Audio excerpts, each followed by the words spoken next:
ফেনীর বিদায়ী police super Zakir হাসানের আয়োজনে সাংবাদিকদের সাথে মিট দ্য প্রেস অনুষ্ঠিত হয়েছে। ফেনী জেলা প্রতিনিধি আলাউদ্দিন সবুজের প্রতিবেদনে দেখুন বিস্তারিত।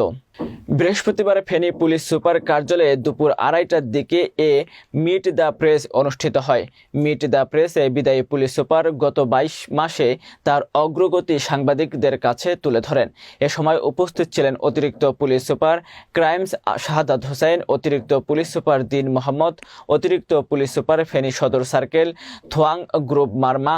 সাংবাদিকদের মধ্যে উপস্থিত ছিলেন প্রথম আলো নিজস্ব প্রতিনিধি আবু তাহের, এটিএন নিউজ ফেনী প্রতিনিধি দিদারুল আলম, ডিবিসির ফেনী জেলা প্রতিনিধি আবু তাহের, ইন্ডিপেন্ডেন্ট টেলিভিশনের ফেনী প্রতিনিধি, বাংলা ভিশন প্রতিনিধি রফিকুল ইসলাম, সময় সংবাদের স্টাফ রিপোর্টার আতিয়ার সজল, বৈশাখী টেলিভিশনের ফেনী প্রতিনিধি রাজন দেবনাথ, রাজধানী টেলিভিশনের ফেনী প্রতিনিধি আলাউদ্দিন সবুজ, সাংবাদিক দিলদার হোসেন স্বপন, আর এ জাভেদ, আবুল খায়ের আজাদ, ফখরুল ইসলাম সহ স্থানীয় সাংবাদিক বৃন্দ।